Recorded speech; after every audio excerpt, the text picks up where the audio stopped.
Laut Cina Selatan bergelora. Apa sikap Indonesia? Epicentrum pergolakan dunia saat ini mulai beralih ke kawasan Asia Pasifik yang direpresentasikan saat ini oleh adu pamer otot kekuatan militer antara Amerika dan China di gugusan Laut Cina Selatan.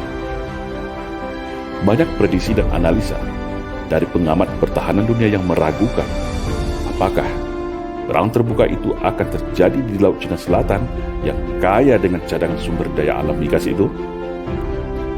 Seandainya terjadi, tentu negara ASEAN yang paling menerima dampak kerusakannya secara tak langsung. Sebagai dua raksasa dunia, spektrum pertempurannya pun pasti akan sangat jauh berbeda. Namanya pertempuran terbuka di laut. Yang paling diutamakan itu adalah kecanggihan teknologi, kualitas dan kuantitas alutsista, kecepatan dan daya hancur, serta strategi tempur multimatra, mulai dari pertempuran bawah laut, permukaan, pertempuran udara, hingga antariksa.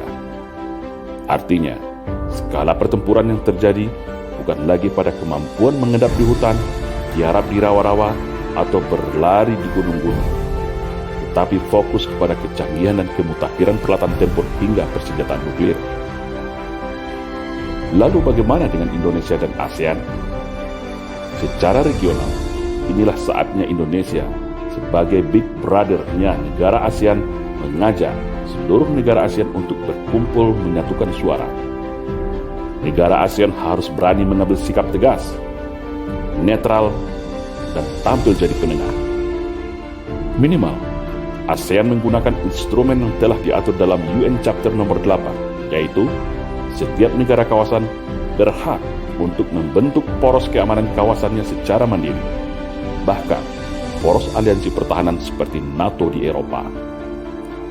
Namun tentunya, poros yang akan ditawarkan di ASEAN ini adalah semacam security maritime patrol system untuk menjaga garis demarkasi teritorial negara ASEAN agar tidak terdampak perang. Minimal, negara ASEAN berani membuat pos keamanan laut bersama di pinggir Laut Cina Selatan sebagai code of conduct kepada dua raksasa yang sedang berseteru. Selanjutnya yang harus menjadi catatan penting bagi Indonesia dalam menghadapi ancaman konflik di Laut Cina Selatan ini adalah bahwasanya doktrin pertahanan civis pacem para bellum atau apabila ingin berdamai maka bersiaplah untuk berperang masih relevan sampai hari ini. Ancaman perang fisik, invasi dari negara luar tetap akan ada kapanpun juga. Konsekuensinya, Indonesia harus evaluasi kritis kemampuan modernitas alutsista militernya. Bagaimana kita akan berdaulat di Laut Natuna Utara kalau kapal perang kita masih kelas frigat biasa dengan kemampuan rudal masih jarak menengah seperti Exocet, Yahon, atau C-802? Bagaimana kita mau punya superioritas udara kalau masih mengandalkan pesawat tempur F-16 Block 52I itu pun hasil hibah bekas dari Amerika? Bagaimana kita mempunyai deterrent effect kalau arsenal pertahanan udara kita masih jarak pendek hanya untuk pertahanan pangkalan seperti Star Trek, Mistral, atau Sky Shield Orbicon? Bagaimana kita merajai lautan kalau kapal selam kita masih kelas konvensional, belum trimatra? Ancaman palagan Laut Cina Selatan antara dua raksasa dunia ini setidaknya memberikan sinyal untuk militer kita untuk berintrospeksi diri. Sudah saatnya Indonesia naik kelas dan agresif dalam modernisasi alutsistanya. Akan berbeda kalau Indonesia saat ini sudah punya rudal jarak jauh di atas 300 km seperti S-300 dan S-400 atau bahkan rudal balistik nuklir. Akan berbeda kalau Indonesia saat ini mempunyai armada tempur, pesawat generasi kelima atau pesawat pembom strategis.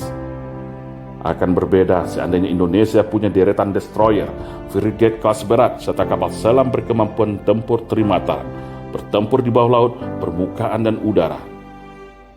Kalau semua itu Indonesia sudah punya, negara manapun akan pikir dua kali mau macam-macam bermain di beranda kedaulatan kita.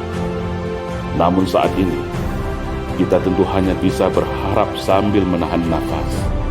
Semoga ke depan Indonesia mampu bangkit dari tidur panjang, agar Indonesia ke depan bisa berlari mengejar ketertinggalannya, agar bangsa yang besar ini punya taji dan bargaining power di mata dunia.